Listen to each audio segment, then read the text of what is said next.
Hello and welcome back to Multimodal. I'm your host, bakztfuture.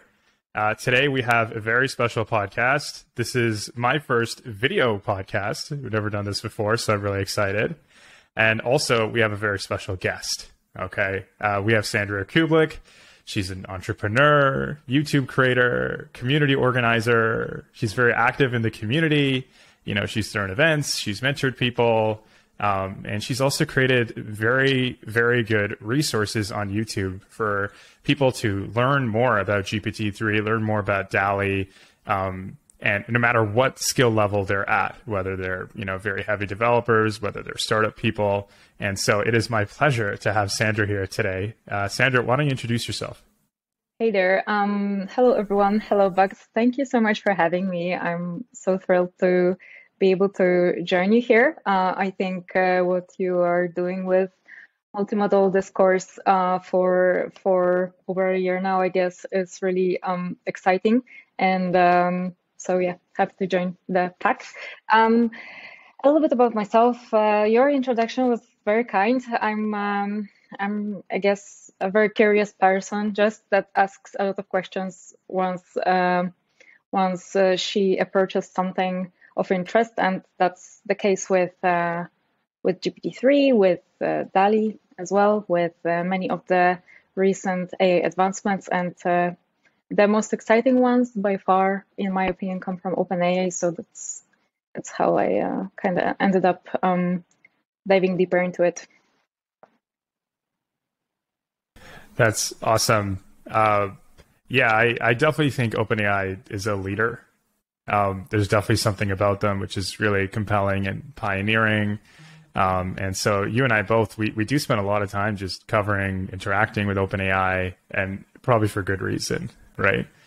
But so before we get into nuanced OpenAI discussions, I wanted to just ask you about your last video. It was really interesting. So just so you know, like, I watch your YouTube channel on my TV. And so when it showed up in my feed, it was like mind-blowing, right? Why don't you tell us a little bit about the video? And also, I watched the video, and then later I was on my phone and I follow you personally on Instagram, and then I saw all these cool behind-the-scenes updates. So why don't you tell people about that video and the behind-the-scenes stuff? Oh, this is so nice. I haven't actually watched the last video on the big screen, so I need to do that still. I'm curious how it worked out. Yeah. So basically, I created a short dialogue with using OpenAI API, using GPT-3 as the source of the dialogue, but I also interacted with it. So I was one of the people in the dialogue, and then GPT-3 was providing the sort of back and forth for the conversation. I used the Synthesia platform to avatarize myself. That's quite an interesting story, by the way, because I approached these guys like a few times already, because I have been aware of what they are doing with these virtual beings for a while, and I think they have great PR, great initiatives to kind of spread the word about synthetic media out there. So I was really trying to get hold of the CEO to get him to have an interview with me. He was super busy, so he was pushing this away. At some point, I was looking for, together with my GPT-3 book co-author, a resource that will allow us to create videos for the book that will not require him or me to kind of do these videos with ourselves, recording ourselves and editing. He's just not into this type of thing, and I've been very busy, so I couldn't kind of split myself and do a little bit of everything. So he suggested we do the avatar. And then I was like, oh, hey, you know what? Actually, I know these guys. How about I talk to them? Maybe they will be, happy to help us out with that. And actually, Victor, the CEO, suggested that we can have our own custom avatar, which was mind blowing, because normally the service costs like $1,000. So he was happy to give it for us for free, and guide us how how to put it together. So basically, Synthesia created avatar of myself, and that included only like a few minutes of video material on a green screen from myself that they later that they did the magic on later on and arrived at this amazing result. I think result is really, really good. Then, because it doesn't come with your voice, the avatar. So I was also researching for different platforms that do synthesized voice, and I found Descript, which has a really nice opinion, and I had a good experience with them with the first take. So what I did with Descript to arrive at a synthetic voice of mine was to basically read the script that they provide of, I think it's like Planet Earth, something that David Attenborough is narrating normally. So you are reading it for half an hour to 2 hours even, and then send them the voice file, and then they create the voice based out of that. I put it together. I used iMovie for that. That was super easy, actually. And here we are with the video. And so was it easy syncing the video and the audio? Actually, Synthesia is taking care of that. So either it provides the audio by itself, but then you have just like limited options to choose from. And I happen to sound very weird with like very professional American accent, so I really didn't want that I didn't want it to stay that way. But if you provide your own file, then they work on syncing the audio to text. And I think they also have like built-in way of transcribing the text, because then when you want to kind of chunk it down, it already understands what was the text that you've been basing the audio on. So it's pretty good tech. That's really impressive. And like, so just to give people context, right? So we got a little bit behind the scenes, the process, that's really interesting. So I'm in like my living room. I'm like, oh, Sandra's video, this looks interesting, right? And I think you put in the description, like it's based on somebody else who does a lot of these kinds of, yeah. And so I click on it thinking I'm going to see Sandra interviewing, and like I thought the other person was an AI, and at no point did she say like I am an AI. Like it was sort of a mystery, and I think there was something about it which I was like, wow, like so GPT-3 is one thing, but when you pair these things together, progress in video synthesis, audio synthesis, like it was really compelling. And like I'm watching on a 4K Sony TV, right? Like it's not like a bad TV, and it was just mind blowing. And like as a YouTube creator, are you thinking, wow, like think about all the time savings from this? Like, because I mainly do audio, right? Like I don't normally do a lot of video, and the only reason is simply because of time and efficiency, right? Like audio is just so much easier to produce, right? That's part of the reason I prefer the podcast. Like it's just so little amount of investment compared to video. But I'm not even doing video with recordings like my face and lighting and everything. But were you like, wow, the time savings are unbelievable? Absolutely.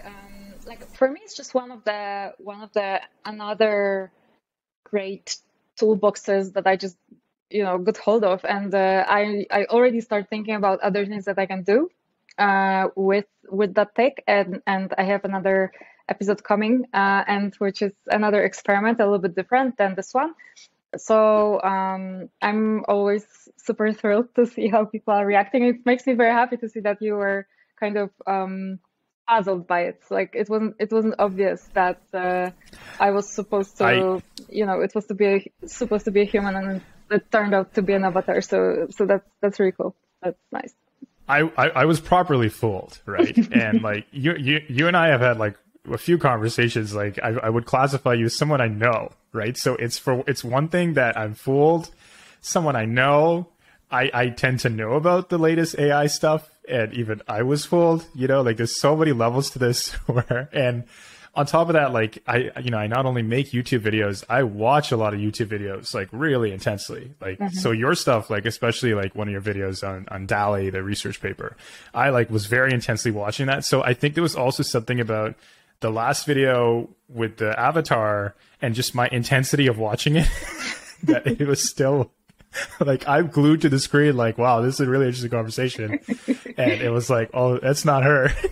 That's an AI. And I had to read the comments, and I think you confirmed to somebody, like, was this an AI? And so it was also for me, like, just like, wow, like this is AI today, right? This is today. And there's just something about that.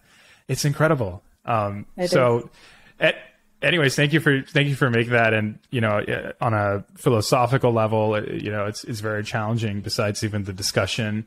How did you find, so what was the GPT-3 prompt that you used? Was this just like a question and answer or chat? Like tell us about the prompt. I think I used the chat, like the already existing set of a chat, but I tweaked some descriptions. I think I gave like 2 lines of descriptions that, hey, this is a conversation between 2 avatars. One of them is like clever, philosophical, anxious. The other is happy-go-lucky, philosophical, enthusiastic, just to have a little bit of contrast, but kind of stay on the same intellectual level. And then I think I started with like the first sentence, and and took it from there. I did 0 improvement, 0 tweaks when it comes to GPT-3 responses. I was only the one providing the prompt each time when it was my avatar's turn to say something, but it was very kind of very natural, happened fast, and blown me away also. Yeah, it's funny, like, you know, the tools we have at our disposal, right? Like, it's literally like, so the GPT-3 part, I'm imagining from your perspective, that's like the most reliable part, you know? In your mind, you're probably like, oh, like, that'll be easy. I'll get like a quick dialogue, which will be philosophical, and, like character personas. It'll get written for me. And then the risks are more voice and video, but even then it was all right. And like, anyways, it looked fun too. Like you're in a studio. There was lots of lighting. I can't imagine how many cameras they had. These must have been like special cameras they used, right, at the studio? No, actually, it was my friend that did it in his own apartment, because he's a professional filmmaker, so he has lots of professional gear at home. We did the green screen. He had 1 camera, and I had a teleprompter when I was just like reading text and looking at the screen. So got it. Fun experience though, for sure, right? Yeah, it was amazing. I love this type of stuff. Yeah. I love like all the rendezvous with the movies industry I had so far were all amazing. So I'm always happy to jump there when I have opportunity. Totally.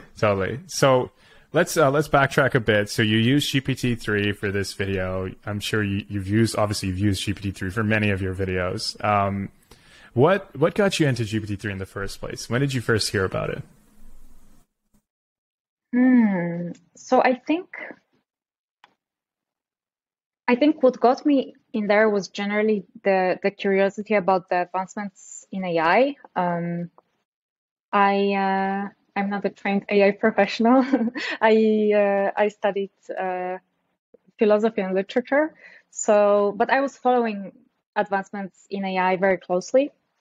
And especially, I think at the moment when I was kind of wrapping up my studies, there has been these amazing, achievements from OpenAI with Dota games, also AlphaGo. I think even before I finished studies, so there was a lot of buzz going on about this like new, renaissance for AI field, and it got me hooked immediately, and I've been following it ever since. And OpenAI being one of the leaders in the field, I got very excited first when they had initially released GPT-2 finally, after all this kind of back and forth that it's dangerous to be out there.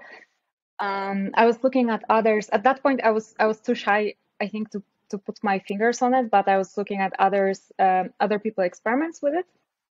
And then when GPT-3 came, it was just like a natural follow-up and even bigger, disruptor of everything. And then once OpenAI started to release access to it, I just had to be there and try it out myself. And I guess that's how it happened.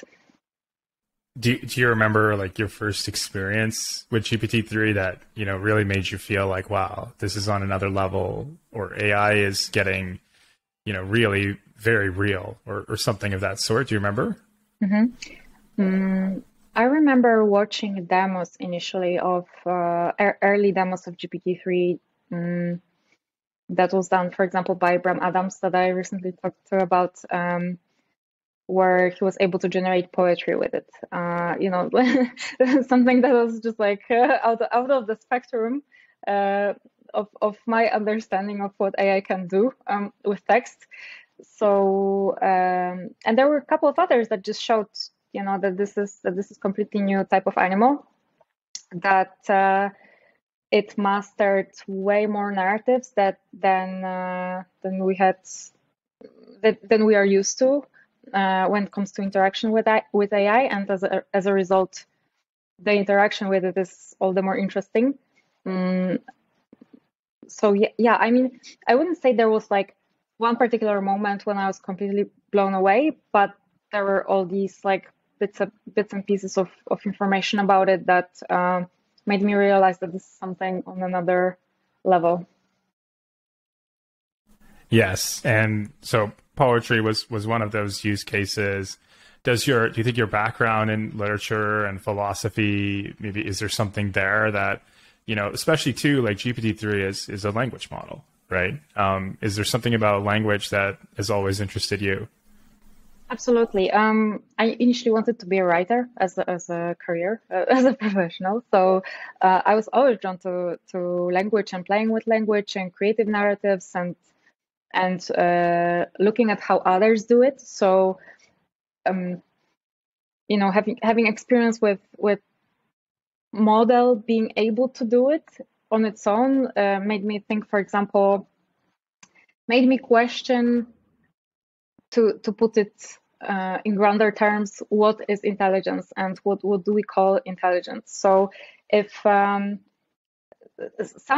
people, when they criticize GPT-3, they tend to diminish it as a parrot, for example. They say that it's just this machine that learned a lot of different ways of responding to things in a way that sounds smart, like a student that knows nothing but knows how to answer the answers in a way that's compelling, and that's kind of it. There is no deeper intelligence behind it.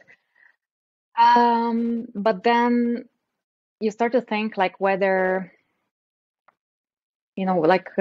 so what does it mean to be intelligent? What is our ability to communicate anything different than being able to understand how to respond to a particular action, to a particular line of text, like a particular voice coming at us, and use the right words, the right tone of voice, the right messaging to be able to survive this conversation and so forth. So it led me to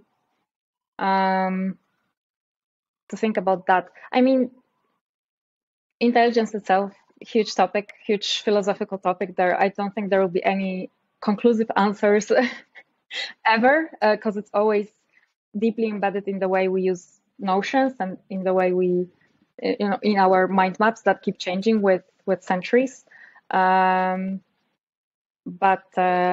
yeah, I mean, for me, it's extremely interesting to be able to interact with something as linguistically intelligent as GPT-3, for sure, having this background. I mean, I find it, and this intelligence point is a really important one. I agree with you totally. I find it's like how incredible it is, even though it was only trained on text, right? Like imagine like you as a baby were put in a room, right, with no visuals, no audio, and all you could do was have streams of text thrown at you. That was your understanding. and interaction with the world. I think like given the you know the lack of inputs other than text, it can still do all these crazy things, right? And like it's never seen the Mona Lisa, yet somehow it can describe it and its significance, and that too in its own words, right? I don't know if you gave me streams of text, if I would be as smart as GPT-3, like only streams of text. I think I'd get bored after like a few books, right? So yeah, and definitely like to some extent we are compression, right? We are compression. GPT-3 is a crazy form of compression, right? Like it was given petabytes of data, and it can, distill it and sort of restate it and do other things as well. But it's easy to dismiss, it's easy to trivialize. It's easy, like I agree that parrot criticism is, I don't know. I think it's so flawed in all these different ways. Yeah. Yeah, but I understand it at the same time, like especially when it comes to how unstructured we are in the whole discussion about intelligence, what intelligence is, and what artificial intelligence is as a result. There's on the other side of the spectrum this tendency to go overboard and start fearing that this is GPT-3 is something that will suddenly come out of the box and will start to rule the world. And I guess these criticisms are targeted at lowering this level of fear/enthusiasm, depending on which side you are in the humans versus AI territory. But it is an amazing and like a box with amazing capabilities that we don't even begin to comprehend, I think. Absolutely. That's a great point. So GPT-3 is one thing. OpenAI announced Codex, right? You're aware, sister product to GPT-3. It can write code. How are you finding Codex? I have a particular relationship with Codex. Definitely, it's not as easy as with GPT-3, but it's just as big of a romance, I would say. So here's the thing: I am not a coding person. My understanding of code is very, very, very basic. I can just like talk about it in the abstract way. I can have a discussion with somebody, ask questions, express interest and signs of initial understanding of it, but I am nowhere near to be a coder. So because of that, I prefer to look at things that people can do with Codex rather than try it myself. I tried to replicate the space game that OpenAI designed and showcased as one of the things that Codex can do. It took me. It was one of the longest videos I have ever made, I think, and this was because even though I was just trying to follow, it was like a person that is baking like a cake for the first time, and she has this recipe that's very, very precise, very specific, and she tries to be like very, very precise when it comes to executing these steps, but somehow this cake does not come out the way you want, and it gets burned by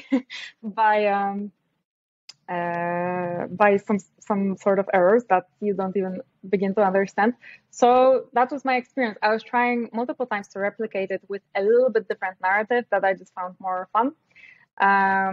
And then finally, at some point, I managed to find some workarounds and do it. But I remember I was like close to some little mental breakdown when I was doing that. So I would say, yeah, to conclude, it's a rocky but exciting relationship that I have with Codex.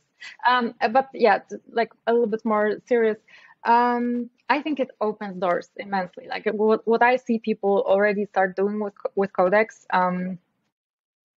It will be just as big of a revolution as GPT-3. I think simply, and this is because code is so is present in so many areas of our life already, And whether you're creative, whether you're a scientist, whether you're a coder, somehow you are interacting with code. So this is where Codex has the potential to disrupt things here and there. And I think Codex and similar models will eventually create immense change when it comes to our interaction with computers. Yes, and I totally agree. And my thing is always, as soon as I see technology today and it's already doing all these really impressive things, the question is always, what will it do a year from now? What will it do 10 years from now? Right. And was there a point, even with your trials and tribulations with Codex, where you were even like, oh my God, like in 5 years, 10 years, like, you know, what's going to be possible for me as somebody who's not really too much of a coder? Absolutely. Like so what I was doing, I was trying to replicate a game. And when I finally finished, I was like, holy moly, like how, like I am like right now, absolutely no code person. I am now able to replicate a game that's like usable and is working, and I can copy paste this code and like publish with do some tweaks and publish it on App Store or whatever. Like what am I going to do, few years from now when the interaction with this code will be a little bit easier? Definitely. I definitely had that feeling of, wow, this is something very new. Yeah, and I think it's some things about mindset, like the way that I use it as a coder. Like I both pretend I don't know how to code and I pretend I know how to code. Like it's like almost like you need both, because if you know how to code, you'll tell it in two specific ways and you'll never even push it to its limit to see, can it translate just a command of what I want into code, right? And right now I feel like you need to sort of like have both at the same time, but I'm looking forward to honestly, I think your worldview might actually become the dominant worldview for something like Codex, where it's somebody who knows about code, can have a conversation, probably make, product functional decisions on a team, right? Translate programmer speak into, functional requirements, communicate that to other people. I think somebody more like that might actually be more suited for Codex than somebody who's too deep into code, at least like in the next few versions of it.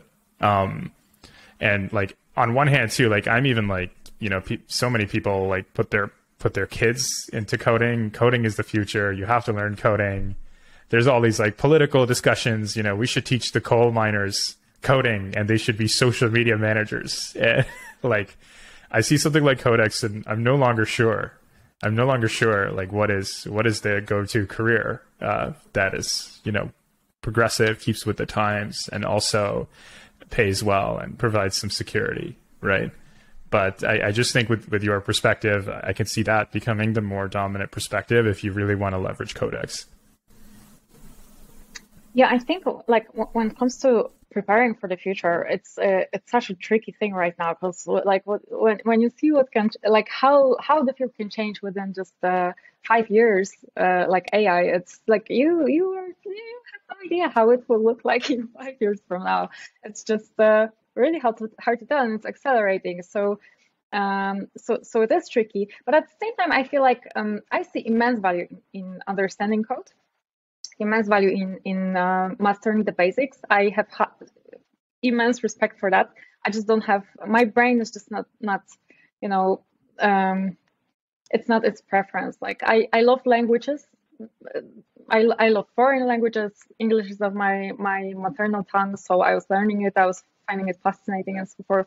I love literature and the play with language, but for some reason, programming languages just don't stick. So I just went with what was more natural for me, and I think that's like the healthiest approach. Just do you. Yeah. Coding is definitely not for everybody, and like I wish we would stop pretending it is. Like I think it's painful. Like we should acknowledge it. Like even people who I code for a living, it's painful. Like I like it and it's painful. Nobody like talks about there's other things too. Like so many programmers I know take like a Tylenol extra strength every day, right? And it's just the nature of the work is so demanding on your brain, right? It's so many headaches. It's just even if you're good at it, right? I have all these thoughts, but I genuinely believe coding is not even usable. Like it's if you see it as a product, it's not usable. It's not something which like it's almost designed to offload all this work to your brain, right? And like it sort of transforms your brain in the process, makes you more like a computer, but it's nowhere near as usable as like an iPhone, where the expectation is the user's not supposed to think much, right? Mm-hmm. And that's why programmers get headaches and have burnout. And so I do think programming has always been a temporary gray area in our existence to something higher. It's something we've been doing ourselves simply because the machines could not do it. We're like middlemen or women, like you know what I mean? Like it's something like that. So yeah, and I think it's unnatural. Sometimes I think it's unhuman. There's something about it which maybe we are more suited to philosophy and the arts and these kinds of things. I think those are more human skills than programming. It's an inhuman skill, which is a real like crazy take. I'm probably gonna get barbecued in the comments for saying that, but like totally. I'm excited. I'm also excited about Codex and giving more people opportunity and seeing what they make. That's going to be really exciting, right? Like you and I would have two completely different products, not just because of our technical experience, but just we're also just different people, right? And so I'd love to see what kind of products you'd make as well. Real quick, so I got one other question. What are your thoughts on DALL-E, Multimodal AI? That's Multimodal is the name of the podcast, so I feel like I have to ask you what your thoughts are on that. Absolutely. I am thrilled with multimodals. When I saw DALL-E for the first time, when OpenAI released the blog post about it, I was over the moon to see that we have entered this phase when you can just like with natural language create images. So this is this is yet another area where people with no skills for design, for example, can start creating amazing things where artists can find new ways of expression that would be otherwise blocked somehow by the lack of tools or the lack of hardware or whatever. I just see this as a huge door opener for all sorts of creative endeavors, and I'm so looking forward. Like I cannot wait for being able to just playing with DALL-E and just creating like some sort of story myself, for example. I don't know why it's not released yet, but I'm really looking forward to put my hands on it. How about you? I like badly want to try it. Badly.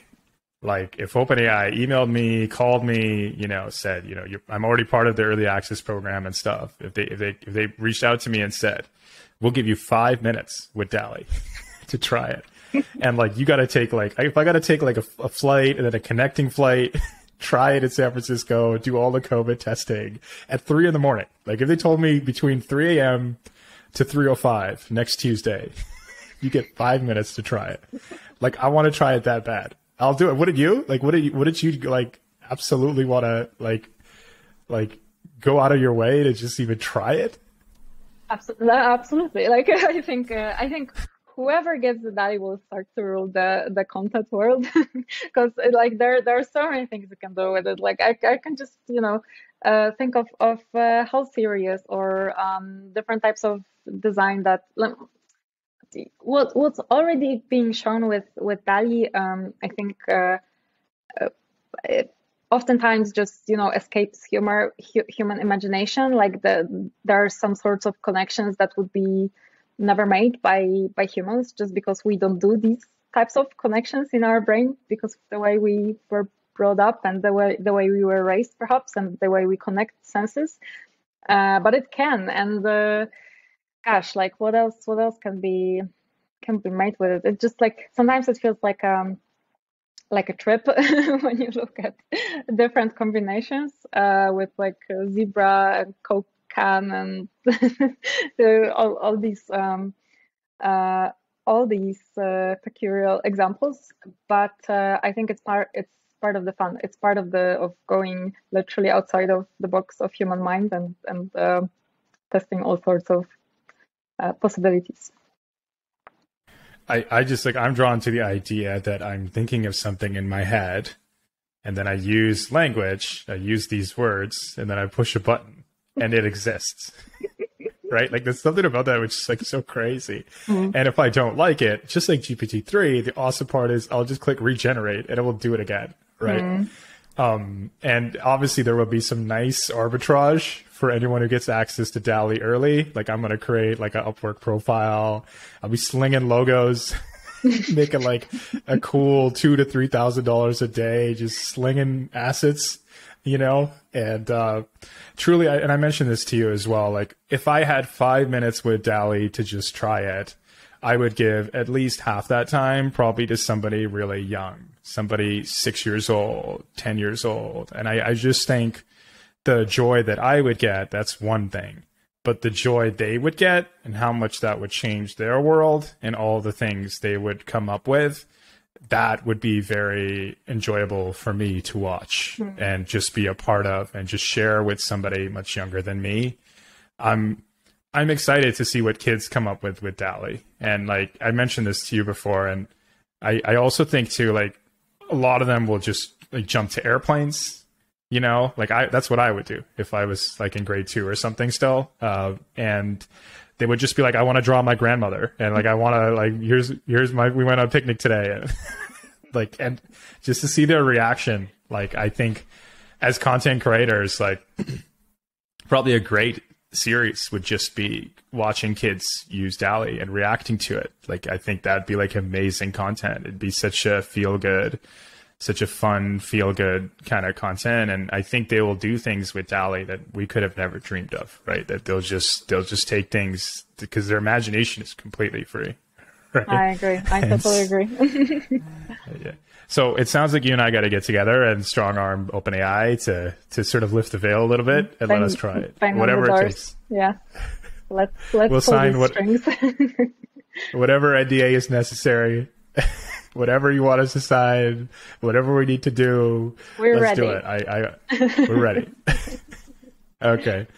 So yeah, we could talk about multimodal stuff all day. I can have you back. I'd love to have you back again. So for now though, tell us about Kairos Data Labs. Something you're starting with. Is Shubham? How do you pronounce his name? Shubham. And talk about your upcoming book also, which is really exciting. Tell us all about these two projects you have going on. Absolutely. So I'll start with the book because this is the origin of everything. So basically, I was approached by Shubham that happened to saw a couple of my videos on GPT-3 with an opportunity to write together a report for O'Reilly about GPT-3 algorithm. And of course, I jumped on board and was happy to join him. So we started thinking of what this report could contain, what could be interesting for them. And meanwhile, they have already made some space and decided that they would like to create a whole book about GPT-3. So that's how this innocent project turned into a whole 6 months endeavor, which I'm still in right now. And so we decided to use this opportunity to create like a good base for everybody that is interested in GPT-3 as a technology and comes from a variety of backgrounds, such as my own. So no code, only business, or on only creative endeavors. Or also people that are CTOs, CEOs, developers that work on their own projects and want to build products. So book is dedicated to everybody, to be frank. We want to be as inclusive as possible. And we want to create a good base that will both teach the basics of the technology and what it comes from in the whole history of AI and NLP as a discipline, and also talk about its the problematic aspects of it and how to kind of deal with that, if it's possible to deal with that, how OpenAI deals with that. So here I'm thinking about social aspects such as misinformation or I don't know, the climate change and the economic footprint of GPT-3 as a model. So we are touching also a little bit upon that. But at the same time, we want to portray the already dynamically evolving ecosystem out of the OpenAI API. So we are talking to GPT-3 based business owners, such as the founder of Viable, or to corporates that decided to experiment and include GPT-3 as part of their products. And to creators, I have already, I'm not sure if I reached out to you, but I think I've reached out to you and told you that I want your voice to be included, definitely there as well. To basically create this picture where when somebody is new, they not only know how to navigate the API itself, but also understand more or less like what has happened, what did they miss so far, and what has been done, what lessons has been learned, how to navigate the pricing if you want to build a product, what's the best way to scale, how to advertise, and so on and so forth. So there are many more aspects than this pure technological aspect of GPT-3, and we want to include them as well in the book. Book will be both a text and also a hybrid online materials. I couldn't help but do a little bit of video around the book, so they will be part of it. They will be included, and we are also creating code to help create the initial example projects for the people that will be doing it for the first time.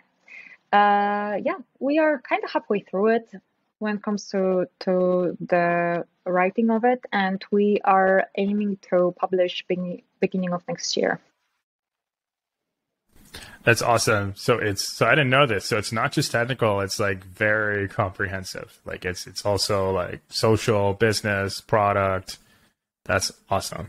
That's awesome. And obviously it makes sense to me. Most people who are into GPT-3, they want to, make, honestly, I have the number one question I get from a lot of people is how can I make money from this? Like straight up.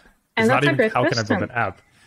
Yeah, but that's a super valid question, and it's not obvious, especially when you have pricing that's something completely new, because you have something completely new, like a model that is a product and that you pay for its for the API calls. I think we're all dealing with something new here, and it is especially important then to kind of create this knowledge transfer between people that have already scaled successfully the products and have been there, done that, and can give a little word of advice based on their experience. That's awesome. Alrighty then. So we are approaching 45-minute mark, somewhere in that range. So is there anything else you wanted to share with the audience? Any feedback, advice, random quote, book you like, whatever's on your mind? Anything? Well, right now I'm reading T-. So T- AI. This is a book about AI, which I really enjoy, and I'm just trying to comprehend the fact that China is basically supreme in terms of AI development. I think I'm gonna start learning Mandarin, so that's one of the things I can share just completely ad hoc.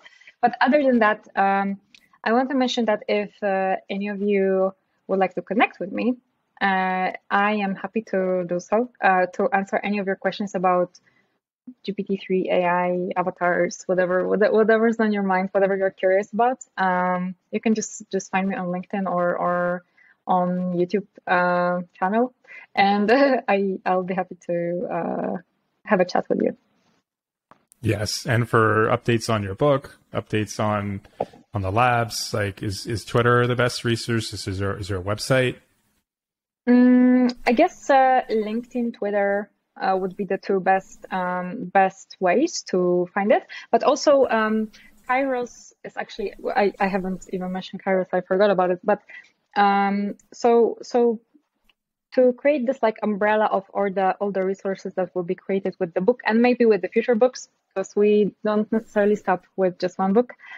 We created an organization called Kairos Data Labs, and we have a YouTube channel, we have a GitHub, we have a LinkedIn and Twitter.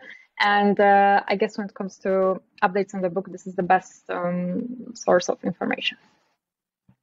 Awesome. So for everyone listening, everyone watching, I'm going to put all of these links. I'm going to get them from Sandra. I'm going to put them in the show notes and the YouTube description. I encourage you, obviously, give a follow, follow along with the journey, buy the book, contribute, check it out. It's really exciting stuff. And of course, I am subscribed to Sandra's YouTube channel as well. I love watching her videos. And like I said, I watch YouTube really intensely. And so sorry for spoiling the last video, but it's really good. And I'm already looking longingly at your interview with Bram as well. So I look forward to watching today's video.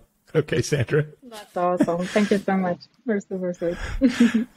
Yeah. So anyways, this was great. Thank you so much for being here, Sandra. And to be honest, podcast is always open to you. Anytime you want to drop by, I would love to hear. I would love to follow up if you want to expand any of these discussions. If you want to give a book update, this is an incredible discussion. Thank you so much for being here. Thanks for having me. I'd be happy to come back. Awesome. So thank you all for listening. Multimodal by bakztfuture. This podcast is available everywhere: iTunes, Spotify, Stitcher. I personally use Pocket Casts. You can find it on there. I'm going to be having more interviews coming up, people more on the multimodal side as well, which is really exciting. People working on interesting, very heavy research code projects. You can follow along on my newsletter, bakztfuture.substack.com. I'm on Twitter at bakztfuture. I'm on Instagram, bakztfuture. I have the same handle basically everywhere. And on Instagram, I plan on updating and posting some of my own AI art. So that's something I'll be doing on the side if you're interested in following along. And of course, my YouTube channel, youtube.com/bakztfuture. Thank you so much for listening. Thank you again, Sandra, for being here. And to all the listeners and video viewers today for the first time, I hope you're having an awesome day, night, morning, evening, long drive, short drive, commute, wherever you are on this planet, in the ocean, outer space, another parallel universe, wherever you are. I hope it's awesome. Thank you so much for listening. Bye.